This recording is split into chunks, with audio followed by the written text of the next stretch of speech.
Aren't you a little short for a stormtrooper?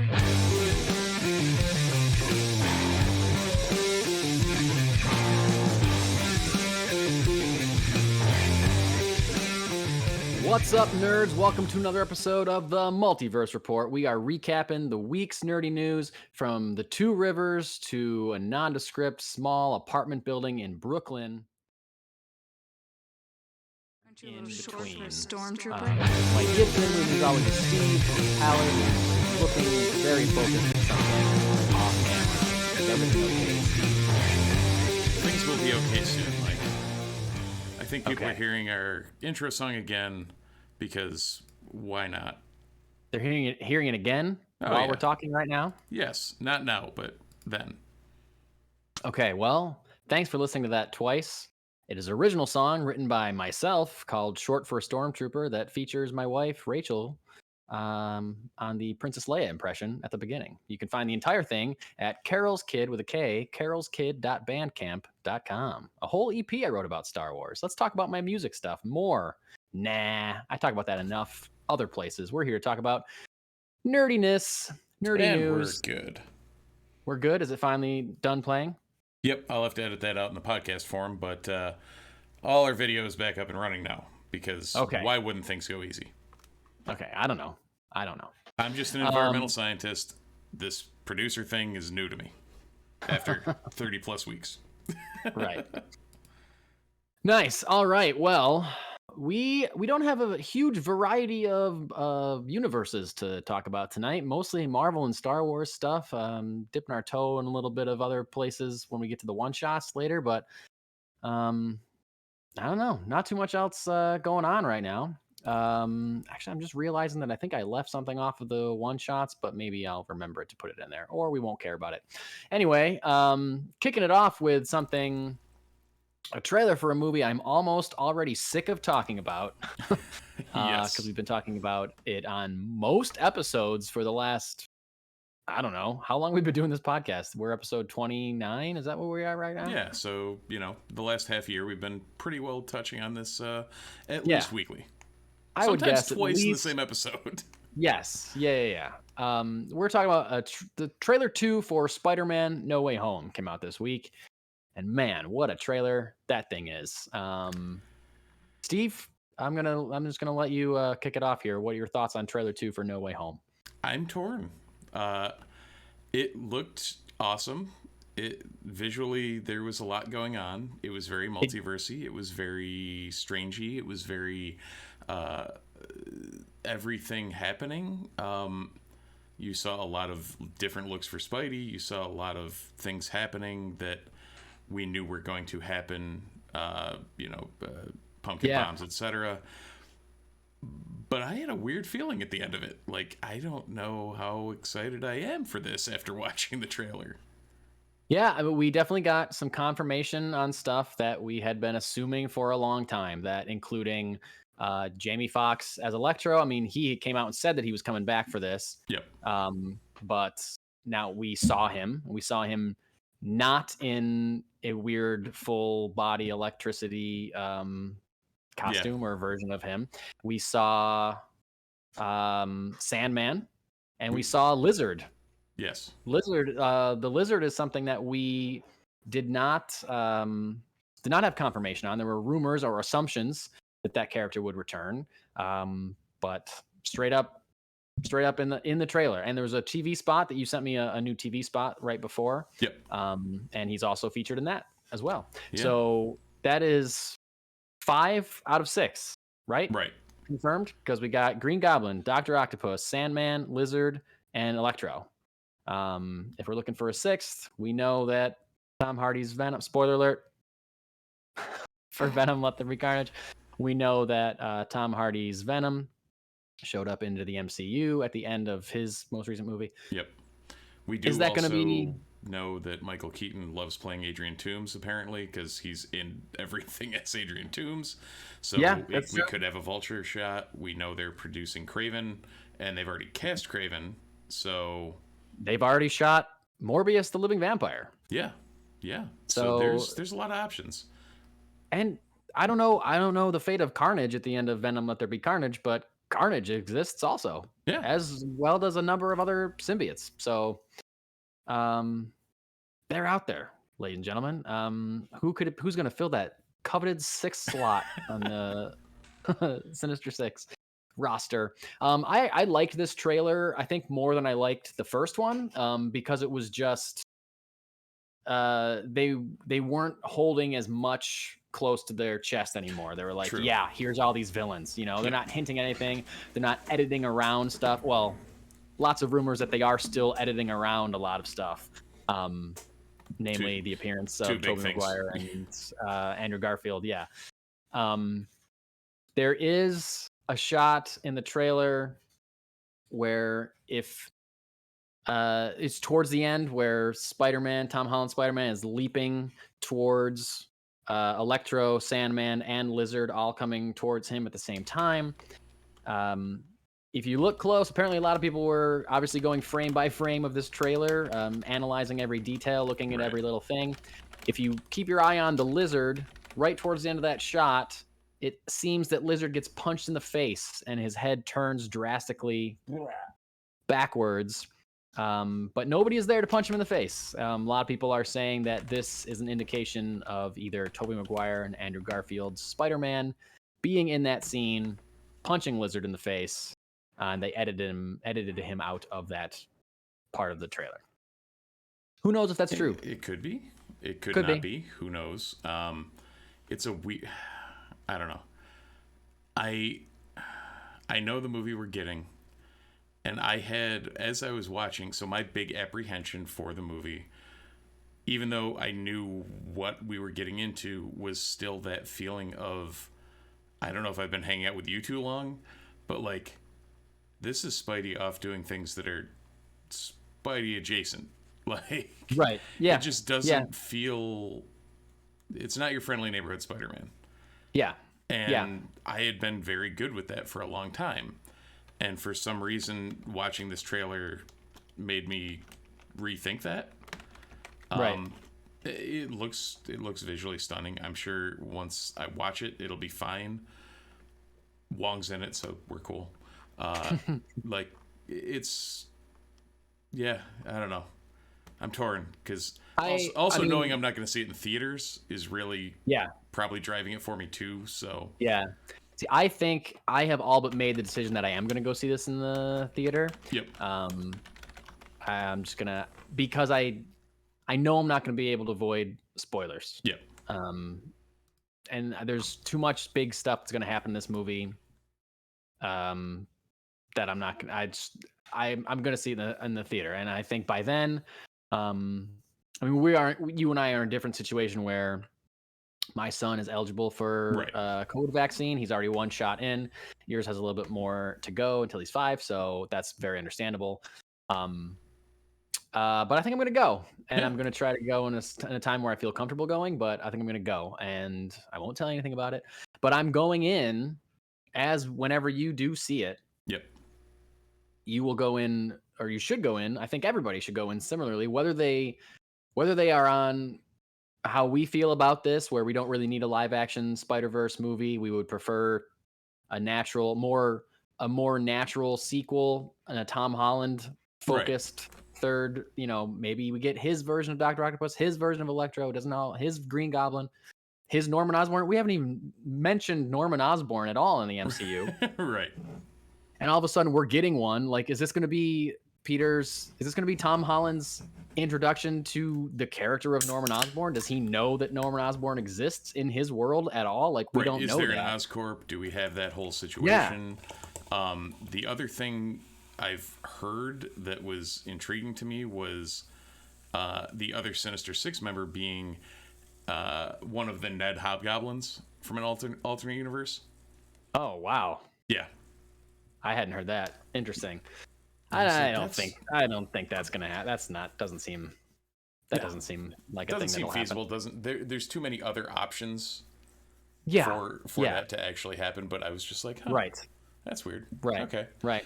But as I was saying, I have to go into it knowing the kind of movie we're gonna get. I can't go into this expecting it to be friendly neighborhood when it's so clearly not friendly neighborhood. It's multiverse. It's huge spells and Doctor Strange weirdness and tons of different villains, and it's not going to be a simple Spider-Man story that I crave. Right. It's so the next set of Spider-Man stories, they have to do something that ties in with the I said I was I'm running through this Zdarsky Daredevil run. Yeah. And just his interaction with Daredevil in that run, the minor interactions they are is still just like, that's the Spidey. Like, right. That's my Peter Parker. Yeah. Tom Holland's killing it as this version, but still give me your friendly neighborhood Spider-Man. Right. Yeah, I agree. I will say something that I was worried about that we've talked about on this show before is this movie not feeling like the kind of Spider-Man movie I like, because it's not going to be emotionally and personally tied to something that Peter is going through and feeling, which is why we love Spider-Man 1 and 2, the Sam Raimi Spider-Man, because he's fighting, the villains are people that he knows and respects and looks up to, and he feels partially responsible for everything. Right. That's like what Spider-Man is, right? That's part of the character. But I really liked in this trailer, they indicate that the fate of all these villains is to die while fighting Spider-Man, which Sandman doesn't die at the end of Spider-Man 3. Right. But Norman Osborn, Green Goblin, dies at the end of Spider-Man 1. Dr. Octopus dies at the end of Spider-Man 2. Does Lizard die? I think Lizard dies at the end of Amazing Spider-Man. I don't know. I didn't pay attention to those movies. Yeah, we actually just had a conversation this afternoon with our friend Matt, who asked if he should watch the Garfield movies, and I was like, nah. I like the first one quite a bit, honestly. Yeah. I was ready for more of that. I mean, and I got a little more of it, but I didn't like the more that I ended up getting. Right.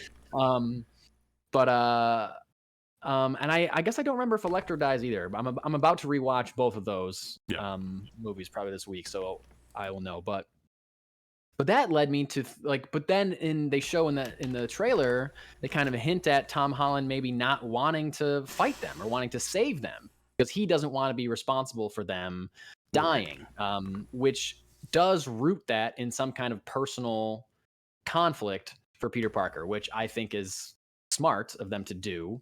Kind of brings it back around to what we'd expect. Yeah, and I hope that is enough to kind of anchor it a little bit more for me. Who knows how much time they're going to spend with that. I don't know. I did think it was interesting when they dropped that. It makes me think, okay, yeah, a lot of these characters died while fighting Spider-Man. Oh, wait. Therefore, these aren't going to be the actual... This isn't going to be the Dr. Octopus from Spider-Man 2.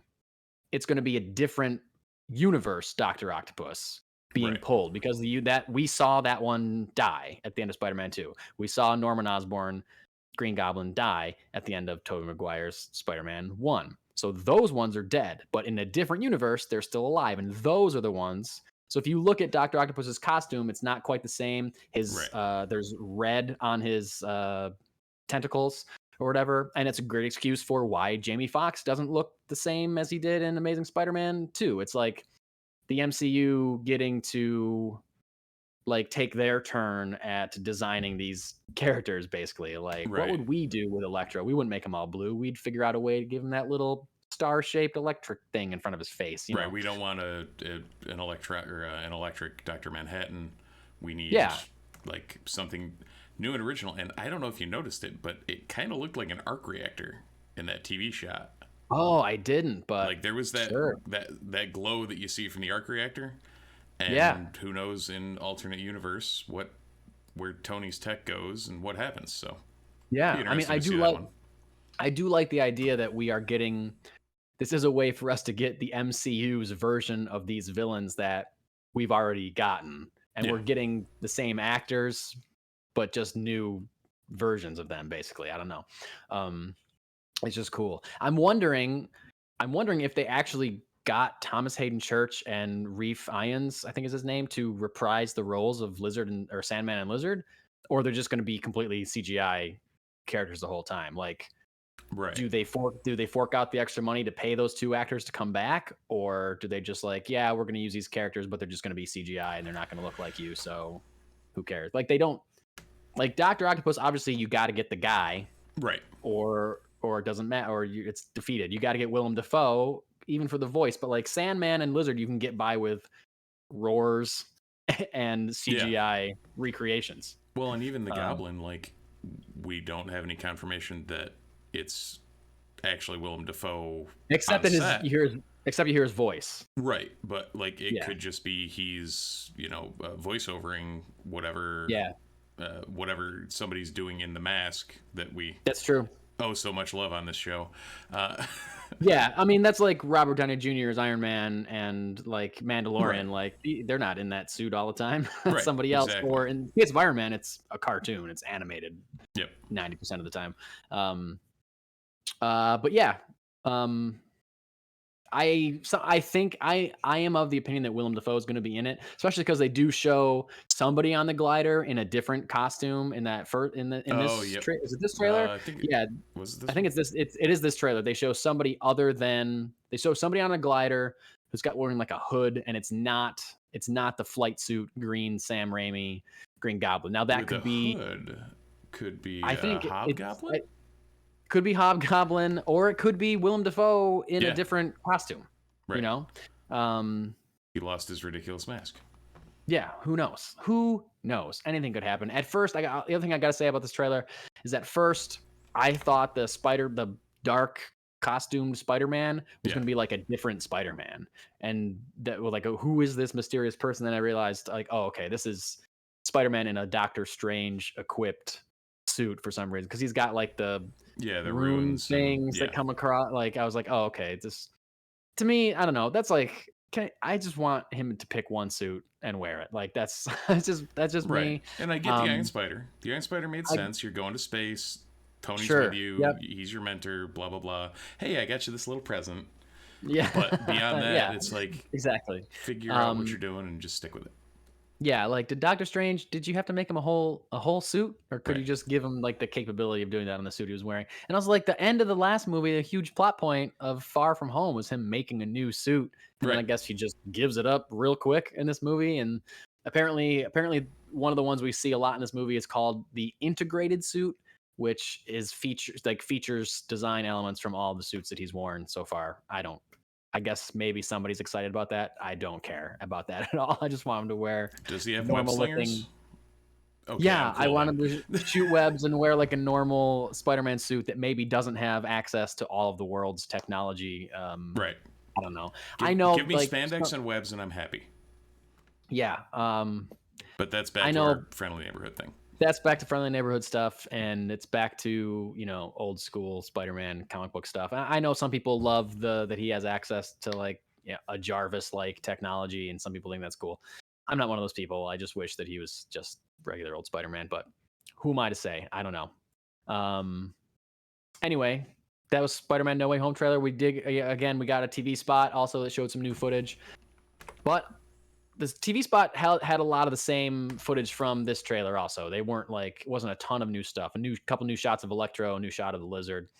And some shots of Happy Hogan talking to Peter on the phone. So I don't know. We'll probably get a third trailer. Will we get a third trailer? Usually we get a final trailer. Yeah. Which, I mean, we're getting pretty close to. Yeah. Maybe they drop it Thanksgiving or something like that. Or yeah. Speaking of that, I thought this came out Christmas. It comes out December 17th. Yeah. I don't know why I thought it was Christmas. It's way earlier. Something drops on Christmas. There's another big Matrix. Movie. Oh, that might be what I'm thinking. Yeah, but I thought they both came out that day, but nope. Oh, you know what? I think they had marketed it as this Christmas. But it's actually releasing December 17th. This Christmas season. Yeah, okay, that makes sense. I mean, I somehow have my Christmas lights up right now, so I pulled the most suburban dad thing possible. I was going through my garage and I saw my box of Christmas lights, and it was 45 degrees out. And I told my wife, I'm putting these up and I'm not going to turn them on. And then after I tested them, I have them on a dawn dust timer. I forgot to unplug them. So now they're on. And I was like, I can't have them on one night and then turn them off until I normally turn them on the day after Thanksgiving. There they are. here we are. I almost did that today. I gotta say, you're not alone. I almost did that, and I just didn't have time. So, you're not crazy. Don't worry.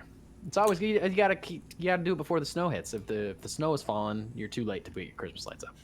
Well, that's what I may not be crazy, but someone who might be is also seriously injured, more than we knew. Yeah, man. We talked about, was it last week we talked about Letitia Wright not being able to fly back to finish filming Black Panther? Well, guess what, people? As we talked about last week, Letitia Wright was injured on set filming Black Panther 2 this August. Letitia Wright playing Shuri. Very highly and heavily rumored and expected to be taking up the mantle of Black Panther for Chadwick Boseman, who played her brother in the series, T'Challa. Man, she was injured in August and she was still recovering. We were talking about last week that they had to shut down production of the movie because they shot everything they could without her in it. Yep.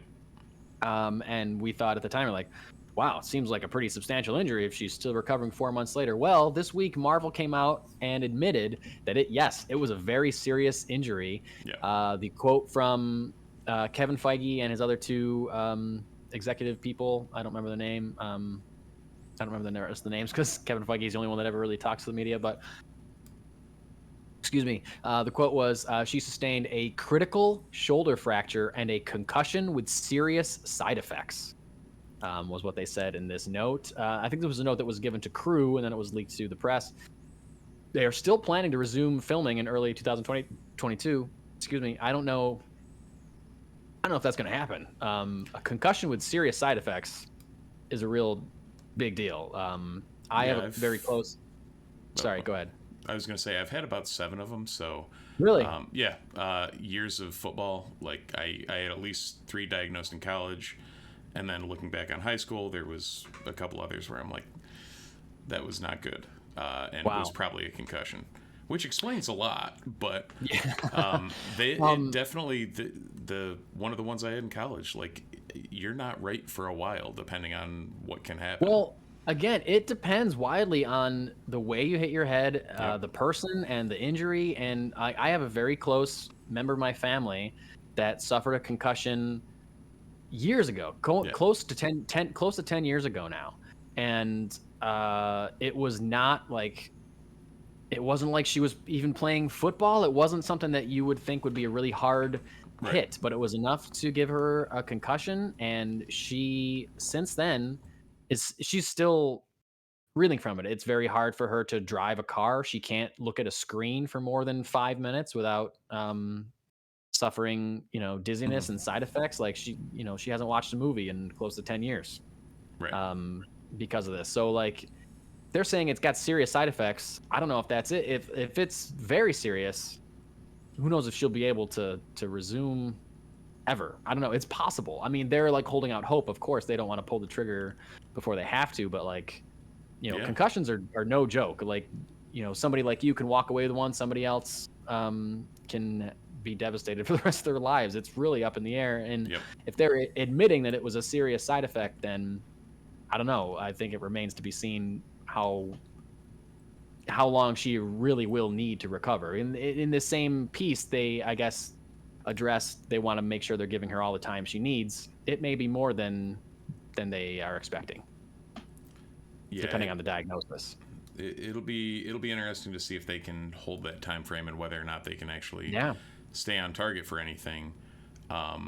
It's going to be interesting to see how the rest of the Black Panther 2 saga pans out. Yeah, I mean, because if I had to guess, I would say that Black Panther 2 is going to be very integral to the MCU moving forward. I mean, we've heard rumors, but no confirmation that Namor the Submariner is going to be the villain or the antagonist, at least, which would introduce a whole new side of the MCU with their version of Atlantis, and Namor is canonically the first mutant, so that would be the first mutant in the MCU if he's actually in that, and that's going to open a huge door to X-Men and beyond. So I think this is the movie that has to happen before a lot of other MCU stuff happens, whether it's stuff that is entwined in future projects or stuff they haven't announced yet because they need to introduce the first mutant and talk about mutants in this movie before they introduce the X-Men. I don't know. I'm speculating right now, but whatever happens in this movie, I feel like is going to be very much setting up the future, at least one alley of the future, or one path of the future. I don't know how to say that, of the MCU, one section of the future of the MCU moving forward. So, I think it's really going to come down to how long they can hold out. Like you were saying, how long can they hold out for Letitia Wright? And if that means delaying everything again, they already pushed a ton of stuff back a year. And we don't know that it was because of this, but, starting to connect dots. A couple weeks ago, we talked about how they pushed back all of their movies, some substantially, with the exception of Guardians of the Galaxy 3, which has the advantage of taking place in space, far away from anything that's happening on Earth. So that maybe would not get affected by the events of Black Panther 2. But if this is the movie that they are unable to move forward in production with currently, they're suspending production this week until early in the year. If this is the movie that they can't move forward with at all, because of outside circumstances, then this would cause them to delay a bunch of other stuff if it's going to affect those other films. So I don't know. That's kind of my hypothesis right now. And it's going to be very interesting to see if they hold out and keep delaying stuff, or if they recast Shuri, which some people are calling for anyway, based on her anti-vaxxer stance. And that remains to be seen whether or not they will. I don't know. It's interesting for sure. Well, someone that they're not going to recast, mostly because, spoiler alert, she died in Endgame. Scarlett Johansson is apparently producing a top secret film for Marvel. Kevin Feige came out and referred to it as a top secret Marvel project.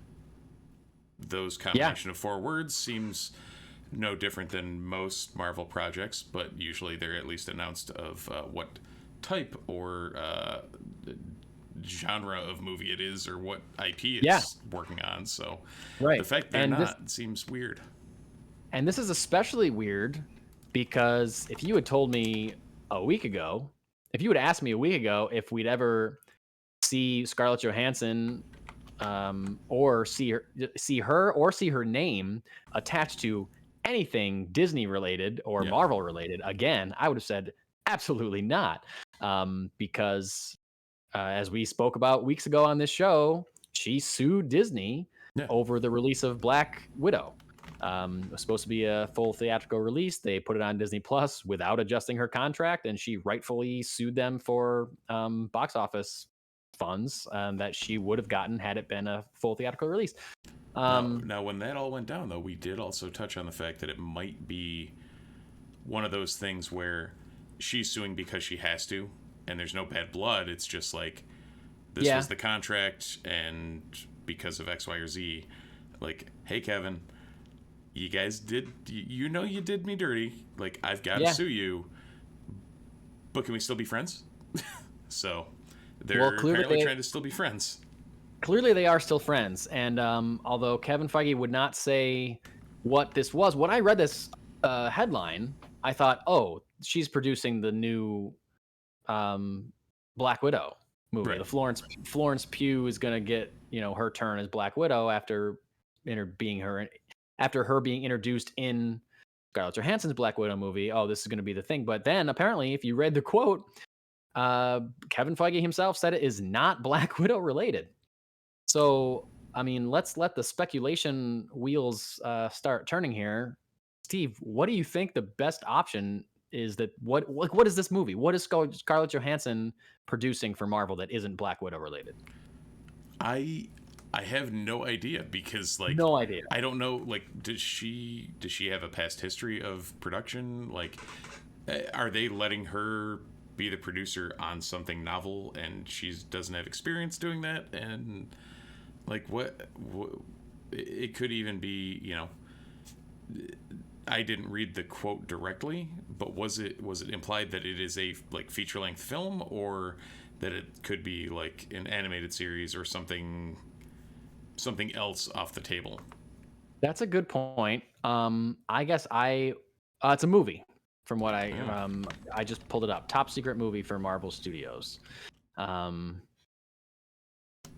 Yeah. So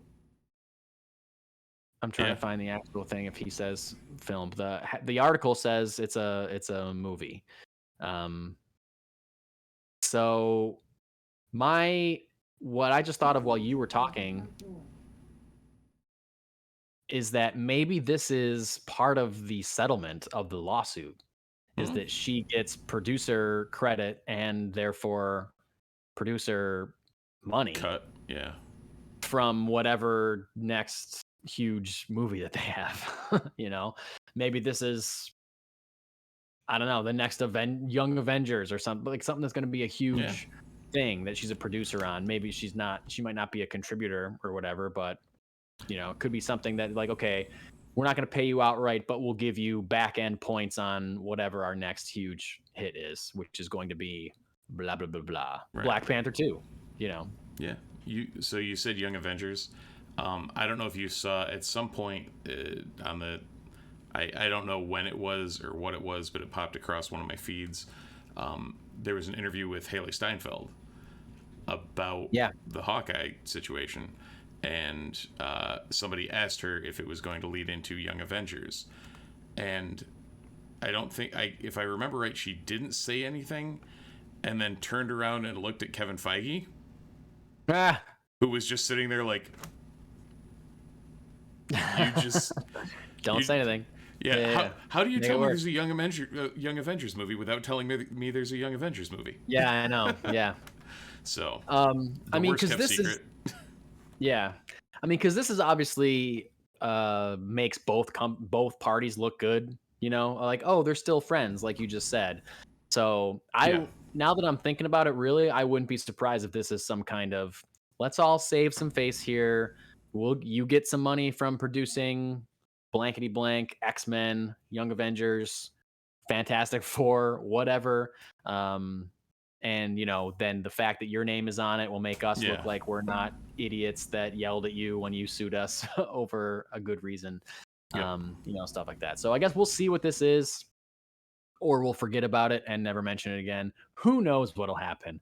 One thing that we will not forget about, and we'll definitely be mentioning, that's a word, right?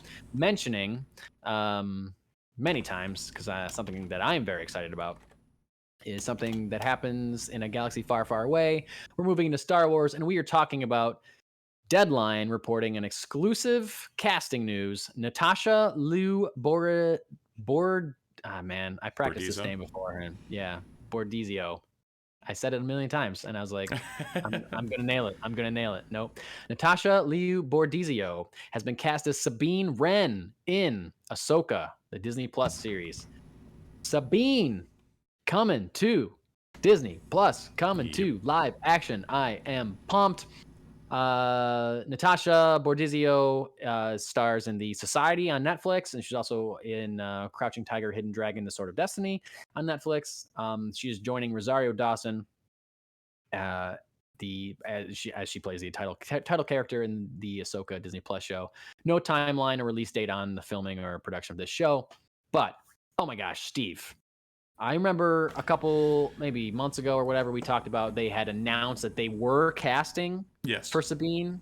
So we were very excited then. And I don't know, I'm even more excited now that this is actually happening and moving forward.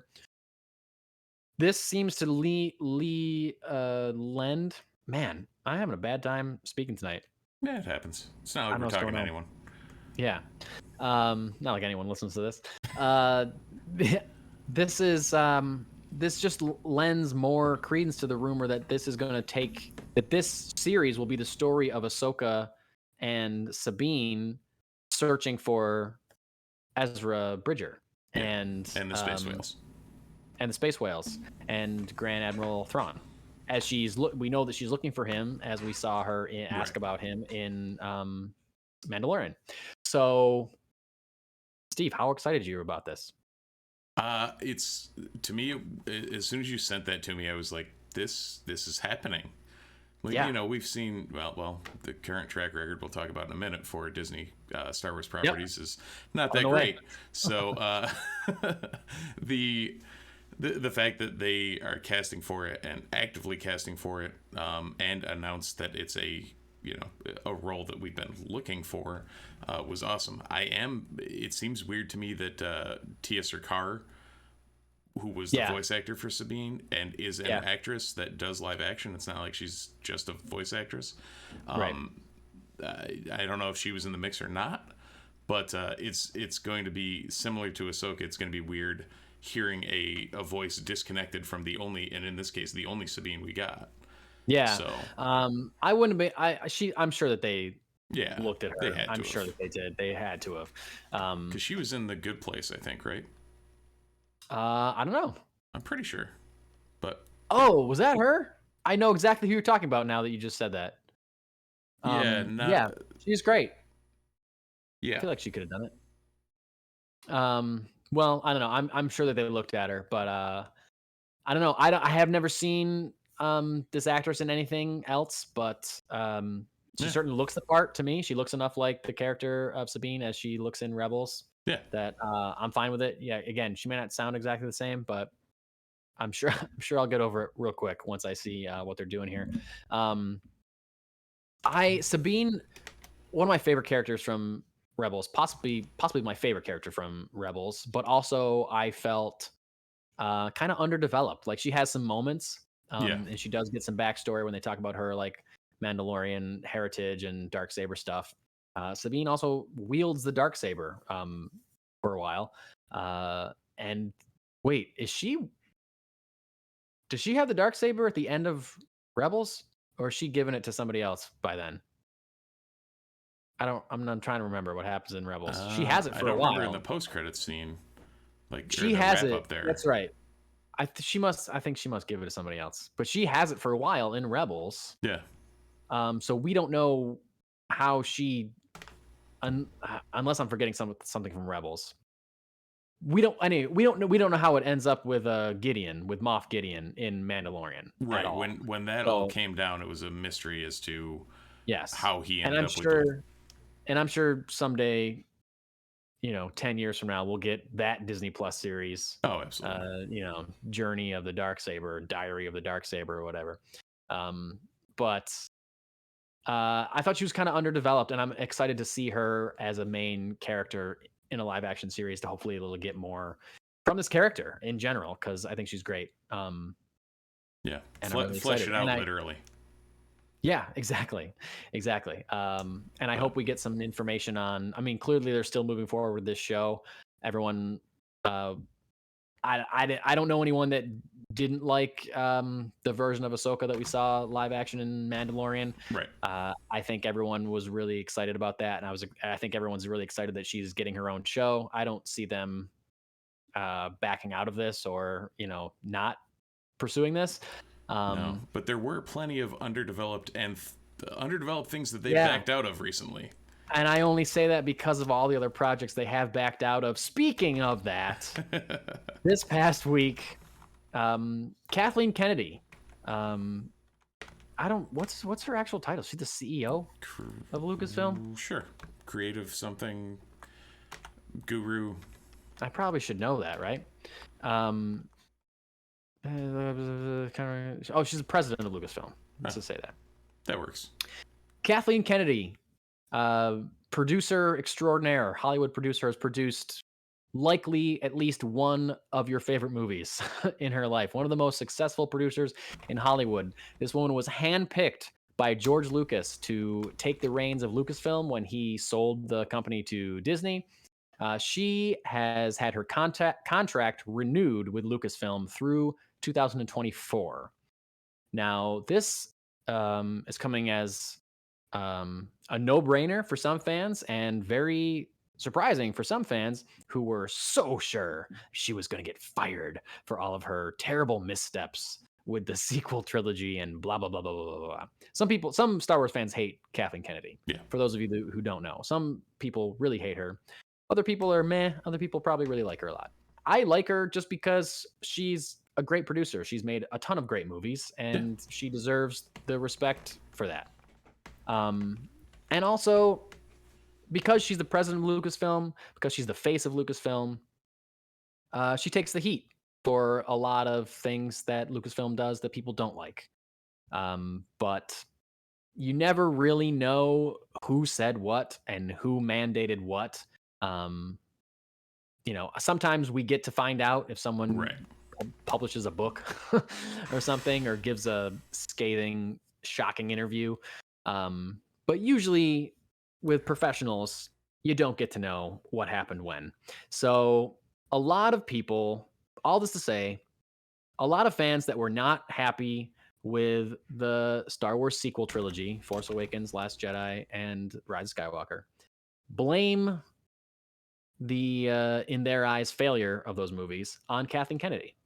And a lot of people online, toxic Star Wars nerds, so sure that she was going to get fired. There was rumors years ago that she was going to get replaced by Kevin Feige, that Kevin Feige was going to leave the MCU and come over and take over Star Wars. I never believed that, and guess what? It didn't happen. Yeah, he's not leaving his baby.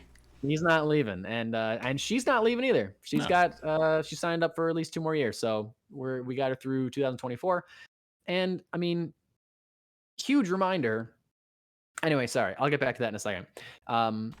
This comes in at the same week. We also got reports that something we talked about recently, Patty Jenkins and her movie that she was going to make, Rogue Squadron, has been removed from the schedule of Lucasfilm, much to the heartbreak of Steve and I, and apparently I should say much to, assumedly, a lot of other Star Wars fans are also upset that this movie's not moving forward right now.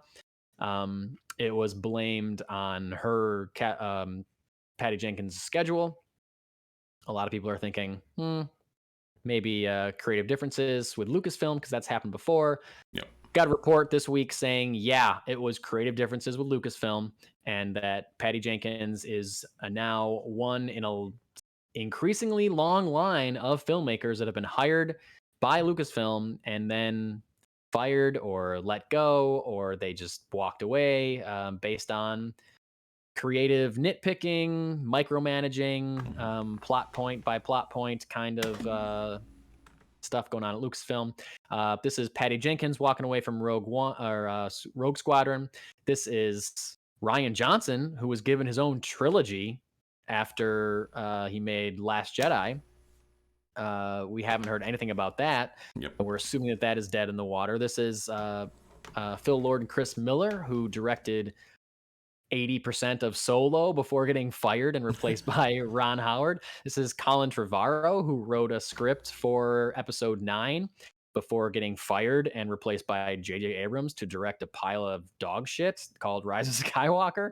And this is Benioff and Weiss from Game of Thrones.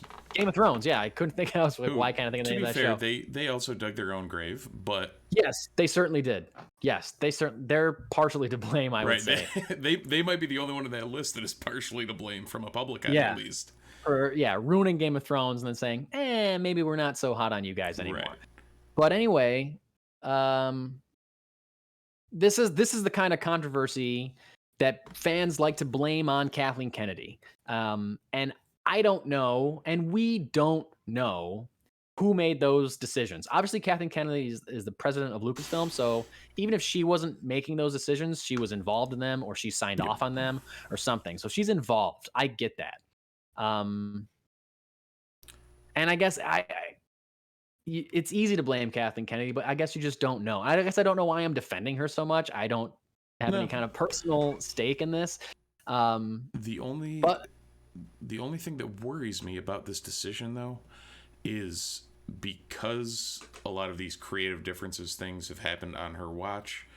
I worry that, and I know it's going to happen, that the shift in Star Wars filmmaking is gonna, instead of expanding into, let's try this, or the weird wild shit, they're gonna suck it back in and go safe with it because they need to keep selling Star Wars merch. When what would drive people in and what would make it so people actually want to, hear what they're selling, is like, just get weird. People don't want, the stock rehashed retelling that The Force Awakens was every single time. Give me some weird something out in the Outer Rim, like Mandalorian, or unique stories like Rebels was, unique stories like we saw in the Clone Wars. Give me a live action Clone Wars, like from the clones' point of view. Like, give me Republic Commando live action. Yeah. Like, there's a bunch of stuff outside the box that they could do, but I have this weird sinking hunch that they're just going to sink back into that warm cocoon of rehashing the same thing over and over. Well, I know that's the fear, right? Is that we're never going to get an interesting Star Wars movie ever again. And I would love to know, what these directors are seeing when they sign on, and then what they're being told. Like, what notes are they being given that is different than, like, Patty Jenkins probably pitched an idea, you know what I mean, to Lucasfilm, that they were like, yeah, sounds great. At what point did it deviate from what Lucasfilm wanted? And what does Lucasfilm want? Like, how do they quantify that, or how do they describe what they want in a way that makes Patty Jenkins say, oh, that's not what I want? Patty Jenkins, by the way, has a history of walking away from projects when studios are mandating connectivity and not staying. Like, she was in line to direct Thor: The Dark World, and said, this is not the movie that I want to make, and they're not letting me make the movie I want to make, so I'm going to leave. And good for her, because that movie sucks. And I now want to see what her take on it was. Yeah, I would have loved to. And I would love to see what her take on Rogue Squadron is. Yeah. That's the thing. Like, I feel like Lucasfilm, anytime that they've announced one of these directors, I've been excited about it. Like, I was very excited to see what Patty Jenkins was going to do. I was excited to see. I'm mixed on Last Jedi. I like a lot of it. I don't like some of it. Yeah. I'm so all in for a Rian Johnson trilogy of movies. Yes, absolutely. Give that to me. I was excited for Lord Miller to make Solo. I was excited to see what Benioff and Weiss was going to do, because that could have been anything. Who knows? But they seem committed to hiring these interesting directors and filmmakers, and then getting scared when these interesting directors and filmmakers are handing them interesting things. And that's just speculation. I don't know how interesting these things were. Maybe they weren't interesting at all. Maybe that's why they were fired. But I can't imagine that, especially with Lord Miller and Rian Johnson and Patty Jenkins. Like, they all are good filmmakers. They're good writers and they're good directors. So, like, I don't know. Like, I think they just gotta start letting things go a little bit looser, I think. Otherwise, like you said, we're just going to get rehash after rehash. And I don't know, maybe they don't want rehashes, but maybe their idea of something different is different than somebody else's idea of something different. Right. I don't know. I said the word different a lot in that sentence, but I don't know. That's what we're looking at.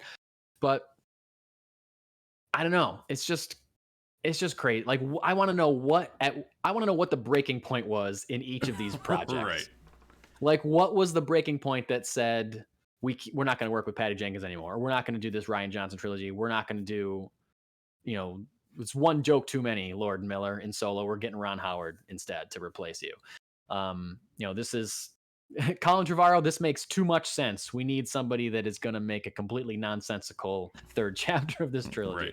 Right. You actually watched the second movie of this trilogy before, when you were writing this. Yeah. We can't have that. I mean, that's just crazy to me. Like, the sequel trilogy, to me, I guess this is my vision of it, like, looking out and things I see on the internet or whatever. In my opinion, it seems like Force Awakens, mixed reviews, mostly positive.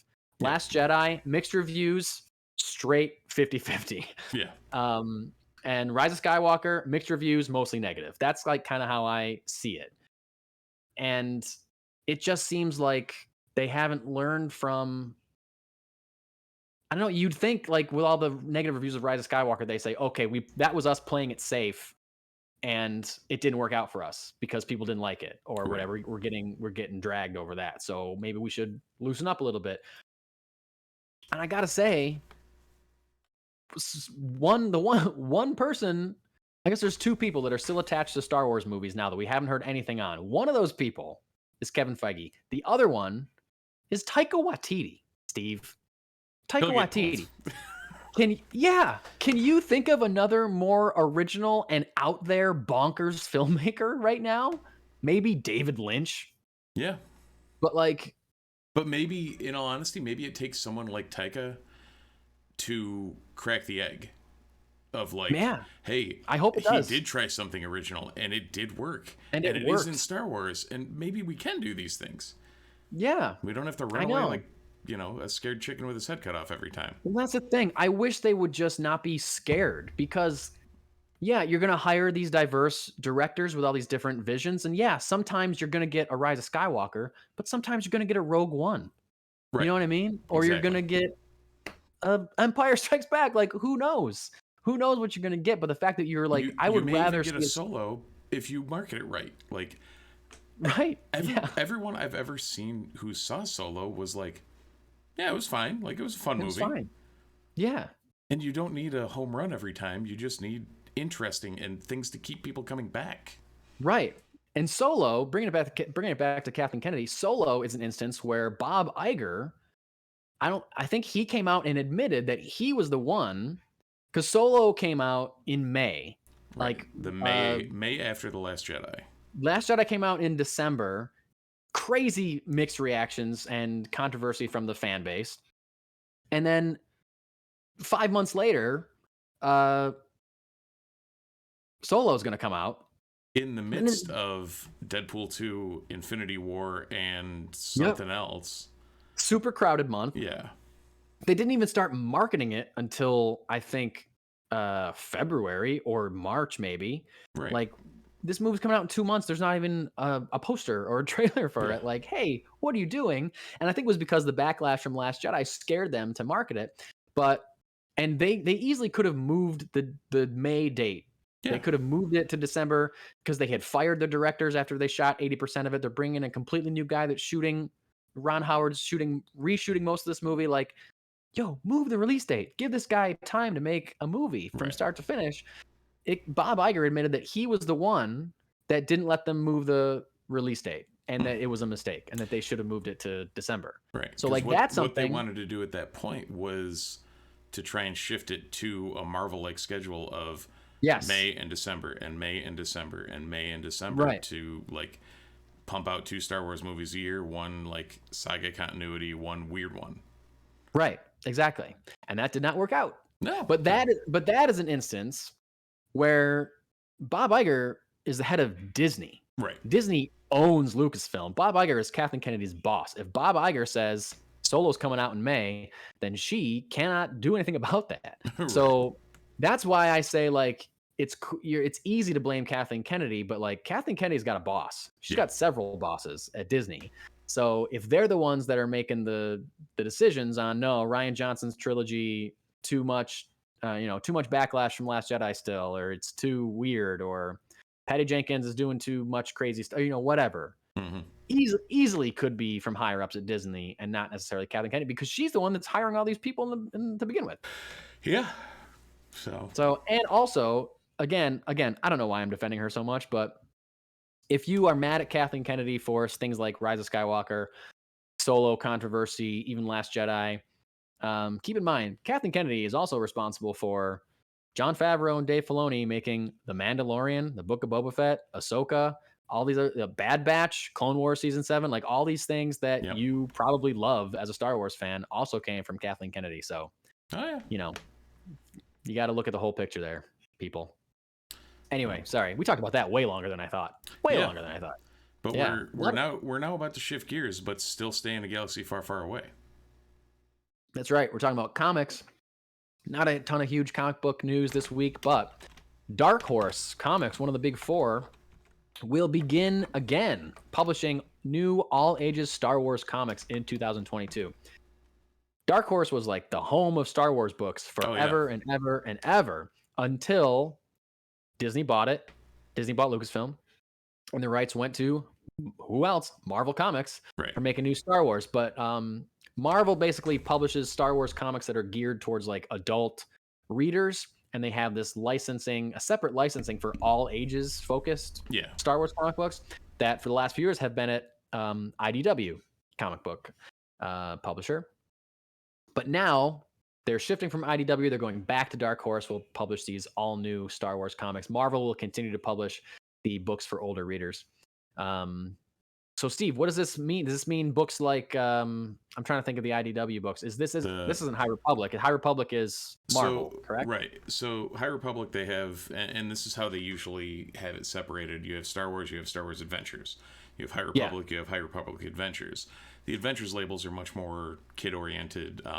That's like always the way it is. Yeah. You put the word adventures on something, the Batman Adventures, and it's kids related. I don't know what that is. Well, that's like Marvel's Marvel Action imprint. That's right. I think that's IDW as well. That's IDW. Yep.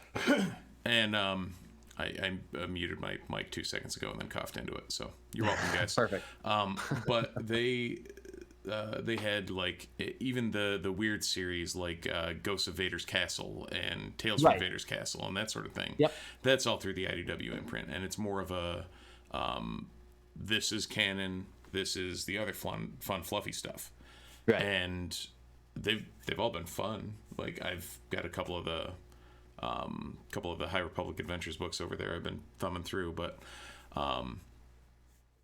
yeah, it seems like it's a nice return to Dark Horse after having a little time off. When your source material gets bought by the biggest or second biggest comic publisher in the world. It's like, okay, well, we lost that battle. So it's good to see them back in the saddle. Like I read a ton of Dark Horse books back in the day. I'm curious if, well, I guarantee you they won't bring back any of like the old imprints or anything, but that they're playing in the same sandbox again it's good to see. Yeah, they clearly know what they're doing with Star Wars, and so I don't know. It's not that it was only a matter of time before they went back, but I don't think the IDW stuff has been met with like negative reviews, though, has it? IDW has been doing well. No, they've been doing fine, and they actually, I've still got that stack of The Last Ronin to get through. They do the Turtles books, but they've been doing fine with it. I think it was just probably a contractual thing of, well, this is going to be more lucrative over here, or they're going to pay more for the license or something like that. Yeah, who knows? But look for Dark Horse to be publishing your all ages Star Wars books in 2022. This coming week in comics, we got Amazing Spider-Man 79. Man, they are really keeping to this thrice monthly. Thrice monthly thing. Man, crazy. The much anticipated Black Panther #1 comes out this week. We got Catwoman 37. We got to be getting close to Ram V's last Catwoman issue. I can't remember when he's dropping that book, but I think it's coming up soon if this isn't it. Detective Comics 1045. We got The Flash 776. Harley Quinn #9. Hawkeye Kate Bishop #1.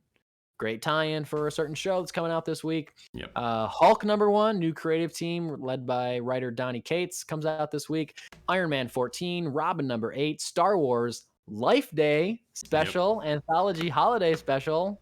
Life Day #1. And Usagi Yojimbo 24. I think I got to get that Life Day book. Absolutely. Speaking of Star Wars comics. Absolutely. I need to know more about the ways of Life Day. I'm pretty sure I had sworn off Marvel, like pulling Marvel just because I subscribed to Unlimited. But the Black Panther, the Kate Bishop Hawkeye, and the Hulk all have the Hulk I may end up dropping just because I know I'll read it ongoing. Yeah. But the other two have their hooks in me as to like, well, it's a new #1. Maybe I'll just grab it. Yeah, it's a good jumping on point. Might as well. And again, I'm almost done with a Hawkeye Fraction Aja book, and man, I love Kate Bishop as a character.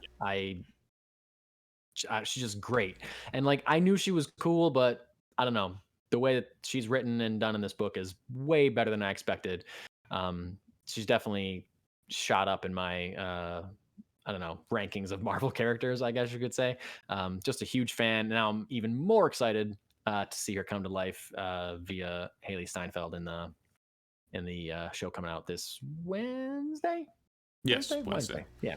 And we may or may not be back with a reaction pod for that. Anybody who was here last night. Oh yeah, we forgot to talk about this. The top. Yeah. We should have talked about this earlier. Yeah. So thank you for anyone who came back after hearing us last night, because it seems like we dragged in some Wheel of Time listeners and folks as well. But welcome. Nice to meet you. I wasn't there last night, but I'm here now, and I'm here most of the time. Yeah. Mike's the normal face you'll see over there. Yeah. We brought in one of our other friends to handle the Wheel of Time stuff because, well, he lives and breathes it. So yeah. Much more of an authority than I am. But thank you. That's like our new kind of like spinoff. I think you should call it Wheel of Steves, by the way, because you're both named Steve. There you go. I have not listened to it yet because I have not watched the show yet, and I don't want anything spoiled for me, but I'm sure you guys did a great job. Well, if you listen to the first 10 minutes of it, it'll just be me talking to myself. Ooh. So, that's right. In podcast form, I cut it out, but we had some audio issues last night. I tried to make the audio better for everyone. It might have made it worse for the first 10 minutes of that show because nobody could hear anything. So hopefully today it sounds better. Hopefully, fingers crossed. Speaking of people making mistakes, I mentioned, was it 2 weeks ago or last week? I don't remember, that I had a struggle with my current comic book store. Steve, I gotta tell you, they did it again, buddy. I went today. I was supposed to have 4 books in my poll box, and there was only 2. And what were they missing again? Nightwing and Superman, Son of Kal-El. 2 of the hottest books on right now, and they're not in my, like, that's why I pull them. I pull them so I'm guaranteed copies of them, and now they're not there. And what I think is happening, my guess is what's happening is that somebody is taking them out of my box and giving them to their friend or giving them to somebody else because they're super hot books and they fly off the shelves. Especially Superman, Son of Kal-El, #5 is when he's coming out as bisexual. So so tons of people are going to want this book. I had it on my list. Right. It should be in my box. Come on, guys. What are you doing? So I sent, right before we started recording, I sent a very strongly worded email back to my comic book store saying, you have to fix this. I don't know, because I know comic book stores do that. I've seen comic book stores do that. Yeah. They're like, oh, this guy never picks up his books. I'll give you this one. But like, I'm in there all the time. I spend a ton of money in that store. It's not like I leave my books sitting there forever. So this might be the last straw. Depending on what they can do for me, this might be the last straw for me, and I might be bumping up to someone else. Depending on the email they send back, I will or will not name them and tell you all to never go to that store. So they're screwing me over, and I am what I would think is a valued customer. I'm in there all the time. I've dropped tons of money in that store, and they don't care, clearly. So not happy about that. Kind of pissed off that I can't read my Nightwing over my Thanksgiving break and can't read my Superman, Son of Kal-El. Both books that I have raved about on this podcast before. Yeah. So anyway, that's my little rant about my ongoing struggles with my comic book store. More to come in the saga of Syracuse Comics. Yeah, more to come. Comic Zone, I might be headed your way. Get ready, Comic Zone. Anyway, moving into some one-shots. These are things we wanted to talk about, but not like really get super in-depth on, but definitely worth mentioning. Warner Brothers has announced Multiverses, a new game, a Smash Brothers style fighting game featuring Warner Brothers characters. Everyone loves a Super Smash Brothers video game, Mario versus Link versus whoever, Sonic, or I don't know who else is in that game, Kirby. Warner Brothers certainly owns a bunch of characters though, and this you can fight, whoever you want. You can be Superman, Batman, Wonder Woman, Harley Quinn alone for all the DC fans. You can also be people like Bugs Bunny, Tom and Jerry, and even Arya Stark from Game of Thrones. Super random mashup. Bugs Bunny, Shaggy from Scooby-Doo. Bunch of different characters in a new multiverses. Arya Stark versus Superman. Who are you taking? Superman. No offense, Arya. Maybe you've got a sword. Yeah. He's indestructible. You may have handled the Night King, but I think Superman might have him. No amount of dragon glass is going to cut through Kryptonian skin. Yeah. Yep. So anyway, speaking of weird skin, Earthworm Jim, the 90s cartoon and video game, is getting a reboot as an animated series in Well, they don't have a date on it, but the new show finds Jim roaming the galaxy, probably running too, interacting with other anthropomorphic animals and searching for his home planet, Earth. Yeah. This past week, Michael Keaton, we all know and love as Batman and Vulture and many other things, was on Jimmy Kimmel Live and talked for a while about his involvement in a variety of superhero movies, including The Flash, but mentioned that, tomorrow I'm filming some more quote unquote Vulture stuff. What does that mean? We'll speculate. Vulture stuff. Yeah. That's code for something, I'm sure. Delroy Lindo is joining Mahershala Ali in Marvel's Blade reboot, so that's the second or third cast member we've confirmed. Probably second. I think it's only the second that I know of. So we're getting tidbits coming out. Lindo is known for his roles in Malcolm X, The Five Bloods, and The Harder They Fall. And last but not least, we are mere days away from the premiere of Hawkeye on Disney Plus. That's right, we mentioned it earlier a couple times in the podcast, but November 24th, there's been a ton of good buzz around this movie. Lots of compliments about the chemistry between Haley Steinfeld and Jeremy Renner as Kate Bishop and Clint Barton. Very excited for this show. I can honestly say that this is the most excited I've been for a Marvel show out of all the ones that we've gotten so far on Disney Plus. That includes WandaVision, because when WandaVision started, that was like the first one back, and I was still feeling my like kind of burned out from Marvel stuff after Endgame and Far From Home, and I know we had a year off from the pandemic, but I feel like I need a little bit more time. And what's this going to be? I ended up loving WandaVision, but then Falcon Winter Soldier was good, Loki was good. This one I am hyped for Hawkeye, especially after reading the Fraction Aja run. Right. So I'm pumped for this, November 24th. And who knows, maybe we'll jump on here to do a reaction to episode 1. But we'll see. Steve, what else of these did you want to kind of dive into a little bit? It's weird this week. There's not a ton of one shots that need expanding on. I know we've talked about Blade recently quite a bit. In general, and the character, like I think came up a couple weeks ago on Midnight Suns. All sorts of stuff. And like I mean, spoiler for Eternals. Spoiler in 3, 2, 1. Apparently, you mentioned that you hinted this at me that I think you know this as well. I have seen it referenced enough times that I'm fairly confident in saying that he shows up at the post-credit scene of Eternals, right? Yeah, it was actually confirmed that that's his voice. Yeah. Okay. So, just a voice. Okay. Yep. It was just a voice, but it was like a definitively Mahershala Ali voice. Okay. Interesting. So, and the context made it like confirmed that it was Blade, and then I think somebody at Marvel actually confirmed it. Okay. Cool. So, I don't know what the context is, but yeah, I'm really interested to see when he starts showing up. If they, I think Owen Wilson said the word vampires in an episode of Loki. But I'm interested to see if they start threading that in a little bit more, or if it's just like, boom, here's some vampires, here's a Blade movie. How much setup are we going to get for Blade? I don't know, because it's kind of a left hook in the MCU. It's darker, it's horror, it's vampires.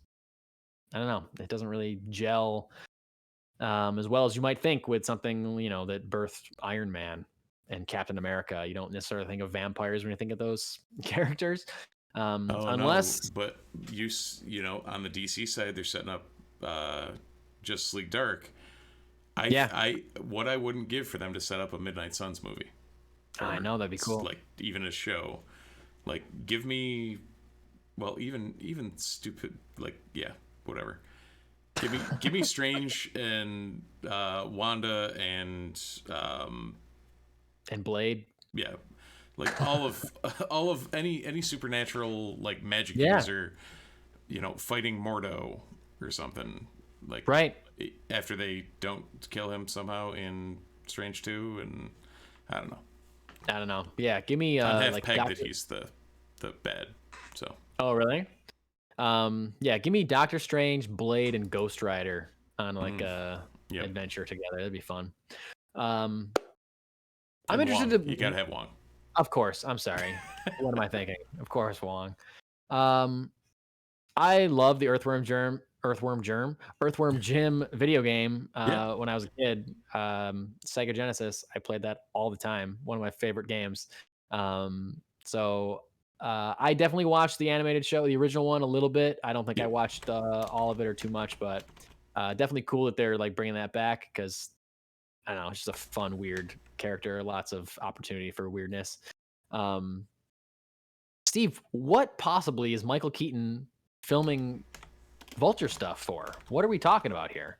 He said he's talking about how he's done with the Flash. He's talking about how he was in the first Spider-Man movie. I don't think he directly mentioned being in Morbius, but he's saying, "Oh, I'm filming some stuff tomorrow. Yeah, I'm filming some Vulture stuff tomorrow." So like this was Wednesday or whatever, this past week. You gotta think that No Way Home is done filming. It comes out in less than a month, right? Yeah, and I mean, you would have to think that Morbius is too. It comes out in 2 months. Exactly. So what is he filming Vulture stuff for? What's in production right now? Kraven? But are they even filming? The only thing I think we got a director. Do we even get a director for Kraven? We got a star and maybe a writer. I don't know if we have a director for Kraven. Are they doing more Spider-Man stuff that we don't know of? Are they doing Venom 3 stuff? Like what is he filming as Vulture? I don't know. I mean, hypothetically, it could even be. Well, no. Did they give us timing on freshman year? Because that's a prequel to Homecoming. Yeah, but that's also animated. So would he say filming if he just meant doing voice stuff? Voiceover. I mean, that's kind of splitting hairs maybe, but I don't know.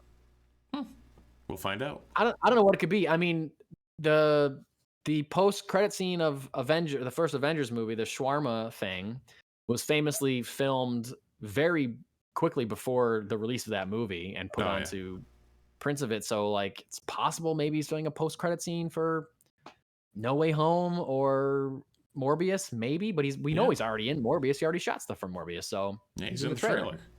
Yeah, so unless they're filming Kraven and we don't know about it, or he's popping up somewhere that we're really not expecting, is he in Hawkeye? I mean, that's got to be done too, right? Is he in a Disney Plus show?